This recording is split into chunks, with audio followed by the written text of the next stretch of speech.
Bonjour, c'est Steve, j'espère que vous allez bien. Aujourd'hui, je vous propose de découvrir 5 habitudes. Ces 5 habitudes sont des habitudes néfastes que vous entretenez peut-être et qui ont peut-être une réelle influence sur votre qualité de vie au quotidien. Vous l'avez probablement remarqué, depuis quelques semaines, je suis sur le thème des habitudes et justement les habitudes, ce sont des micro-actions à mettre en place pour améliorer notre qualité de vie. Donc d'un côté, il peut y avoir de bonnes habitudes qui peuvent concourir à un meilleur niveau de vie. Et d'un autre côté, il peut y avoir des habitudes beaucoup plus automatisées, beaucoup plus inconscientes, qui ne sont pas forcément bonnes et qui peuvent avoir des répercussions sur notre niveau de vie. Donc ce que je vous propose aujourd'hui à travers cette vidéo, c'est de mettre le doigt sur ces 5 mauvaises habitudes, de voir si vous vous reconnaissez dedans, et ça vous permettra de voir dans quelle mesure vous pouvez envisager de mettre ces 5 mauvaises habitudes à la poubelle pour enfin décider d'avoir une meilleure qualité de vie. Alors avant d'entamer ces 5 mauvaises habitudes, sachez que j'ai mis en ligne depuis quelques jours une nouvelle formation. Cette formation s'appelle Mini Habitudes Maxi Impact, 4 principes fondamentaux pour transformer votre vie d'hypersensible. Cette formation va vous aider à mettre en place de bonnes habitudes tant psychologiques que physique afin d'améliorer votre quotidien. Et pour cela, je suis 4 principes fondamentaux qui vont vous aider à installer solidement des habitudes, non pas pour vous rendre la vie plus dure et plus stricte, mais pour vous rendre la vie plus souple et plus sympa avec de meilleurs résultats à l'arrivée, que ce soit au niveau de vos finances, mais aussi au niveau de votre santé et également au niveau de vos relations. Donc si vous souhaitez transformer votre vie à travers des petites habitudes, c'est-à-dire des micro-actions à mettre en place au quotidien et donc à répéter sans douleur, eh bien je vous donne le mode d'emploi à travers cette formation qui va pouvoir grandement vous aider à changer votre quotidien et à avoir de nouveaux résultats facilement et surtout de manière très plaisante. Chose faite. Maintenant, on va pouvoir passer à la première mauvaise habitude qu'il faut absolument éradiquer de votre quotidien. Cette première mauvaise habitude, c'est de ne jamais savoir dire non. Et je sais de quoi je parle. La raison est simple, c'est que j'aime, et peut-être que vous aussi vous allez vous retrouver dedans, j'adore donner une image positive de moi-même. Vous allez me dire que c'est peut-être un peu tordu de se torturer la vie comme ça, à vouloir constamment donner une bonne image de soi, mais en fait quelque part je pense qu'on cherche toujours une certaine forme d'harmonie, on est toujours dans l'évitement de conflits.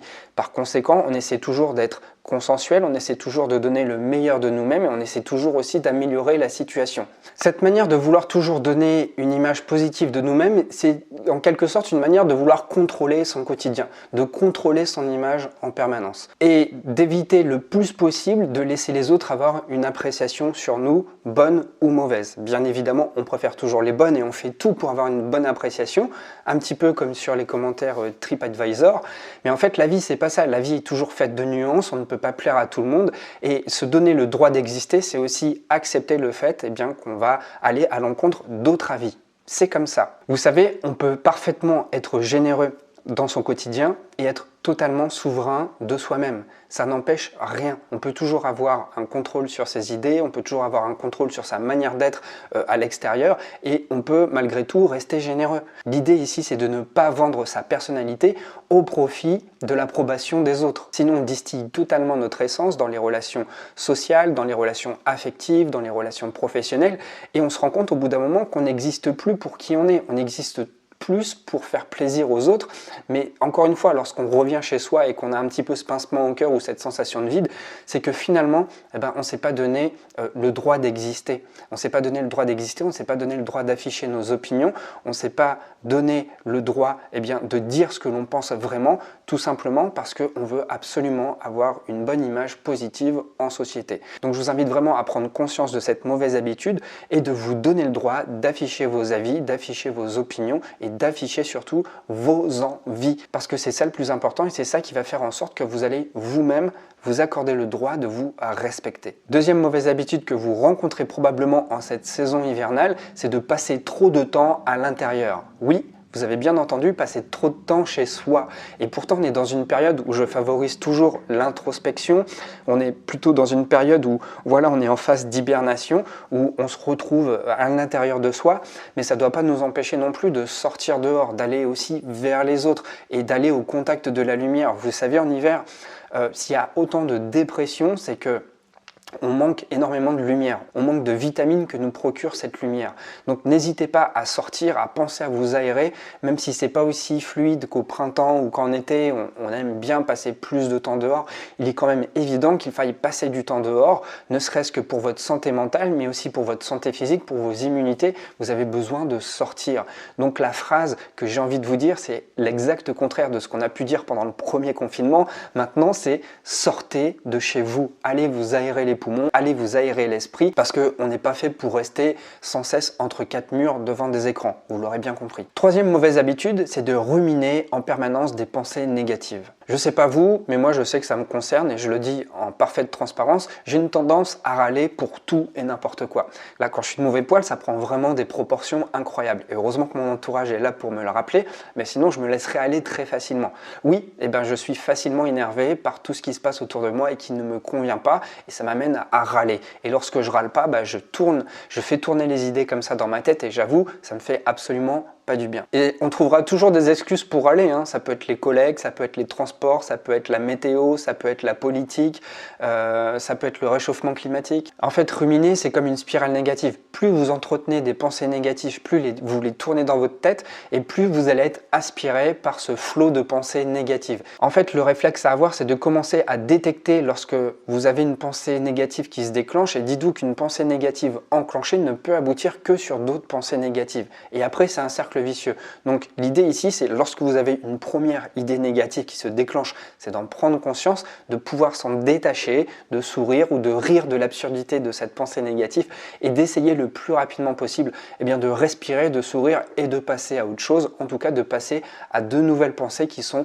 beaucoup plus saines. Quatrième mauvaise habitude, c'est d'avoir un emploi du temps surchargé. On peut se sentir socialement exister lorsqu'on a un emploi du temps extrêmement chargé où on est au four et au moulin. C'est vrai, ça nous donne l'illusion d'exister parce qu'on est physiquement présent, on fait peut-être don même d'ubiquité, on est là un petit peu partout, on fait en sorte de se sentir utile en se rendant disponible pour tout le monde et pour n'importe quelle cause. Et quelque part, c'est quelque chose de pathogène par moment parce qu'on essaie toujours de combler du vide. J'en ai déjà parlé du vide, on essaie toujours de combler ce vide, ce sentiment d'inexistence en se rajoutant des tâches, en se rendant utile auprès des autres, en noircissant son agenda tout simplement pour pas avoir à se retrouver seul avec soi-même. Mais faites attention parce qu'en noircissant son agenda d'une telle manière, il y a de fortes chances que vous soyez surstimulé puisque vous avez déjà d'emblée un système nerveux qui est plus fragile que les autres, ce qui peut amener vraiment un épuisement physique et mental, ce que je ne vous souhaite pas. Donc ménagez-vous et puis prenez bien soin de vous aménager des temps de vide, des temps où il ne se passe rien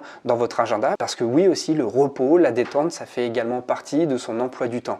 Et on peut parfaitement être une personne qui est très utile pour la société, tout en s'accordant des temps pour soi. Cinquième et dernière mauvaise habitude, c'est s'inquiéter du futur et du regard des autres. Alors ça, c'est vraiment une habitude qui concerne énormément de monde. Je vais vous donner une définition psychologique du terme inquiétude. En termes psychologiques, l'inquiétude, c'est une habitude mentale à essayer de résoudre un problème qui ne peut être résolu ou qui n'est pas un problème. Donc vous comprenez bien encore que dans cette inquiétude, il y a encore cette notion de contrôle. En pensant mettre son esprit sur un problème et à le tourner dans tous les sens, et de l'essayer de l'envisager sous tous les angles, on essaye de contrôler quelque chose qu'on ne peut pas maîtriser. Mais on se donne l'illusion de pouvoir résoudre ce problème en y pensant constamment. Et encore une fois, on a une illusion de contrôle en émettant pas mal d'hypothèses possibles, mais finalement on reste que dans le domaine de la pensée, de la réflexion, mais dans la matière, on n'agit pas. Donc, le schmilblick n'avance pas du tout et ça ne sert absolument à rien. Et on a tendance à faire pareil avec des personnes que l'on suppute ne pas nous aimer. Encore une fois, s'inquiéter, c'est une tentative de contrôle qui n'arrange rien à rien. Du coup, qu'est-ce qui se passe ? À force d'avoir des réflexions qui peuvent être totalement déconnectées de la réalité et qui sont uniquement basées sur des suppositions, on peut se mettre à adopter des comportements qui peuvent être totalement mal compris de la partie adverse parce que vous essayez de vous ajuster à une hypothétique problématique. Vous supposez que la personne en face de vous ne vous aime pas, donc vous essayez de vous positionner en fonction de vos réflexions, de vos pensées, alors que finalement, peut-être qu'objectivement, cette personne en face de vous n'a pas forcément de sentiments négatifs à votre égard. Donc ça peut vraiment poser des problèmes, des déséquilibres ou en tout cas beaucoup de confusion. Alors la question à vous poser dans ce type de cas où vous savez que vous avez des pensées qui tournent en boucle, vous savez que ce n'est pas toujours très simple pour vous, mais que vous avez du mal à vous extraire de cette pensée autour d'un problème, de cette volonté de contrôle autour de ce problème, eh bien posez-vous cette question. À force de penser à ce problème, est-ce que j'arrive à résoudre ce problème ou est-ce que je me torture le cerveau? Quel bénéfice ai-je à tirer à toujours avoir cette habitude de contrôler tout ce qui se passe autour de moi? Donc réfléchissez bien à tout ça. Maintenant, si vous voulez entrer dans le cœur du sujet, vraiment bosser sur vous et mettre en place facilement de bonnes habitudes pour votre hygiène de vie, pour votre quotidien, pour vos performances aussi au quotidien, pour obtenir les résultats que vous souhaitez obtenir, que ce soit dans vos relations, que ce soit dans votre travail, que ce soit dans votre santé, j'ai créé un programme exclusivement pour les hypersensibles avec 5 modules. C'est un programme exclusivement vidéo. Ce programme va vous aider à mieux vous considérer, vous, à mieux comprendre comment vous fonctionnez et aussi comment facilement mettre en place des micro-actions au quotidien qui vont devenir des habitudes et qui vont vous rendre la vie beaucoup plus facile avec des résultats satisfaisants. Si vous avez des questions par rapport à ça, n'hésitez pas. Les commentaires sont juste en dessous. Juste n'attendez pas trop longtemps parce que la période de lancement est bientôt terminée. Ça se termine juste dans quelques jours. Donc là, pour l'instant, la formation est à moins 50%. Ensuite, elle sera à ce prix normal. Donc si vous hésitez encore, jetez juste un coup d'œil sur le premier lien pour voir si cette formation est faite pour vous. Si vous sentez que cette vidéo peut aider certaines personnes dans votre entourage, n'hésitez pas à la partager. Moi, je vous remercie beaucoup d'être resté jusque-là et je vous dis à très vite pour la prochaine vidéo. À très vite et portez-vous bien. Ciao, ciao.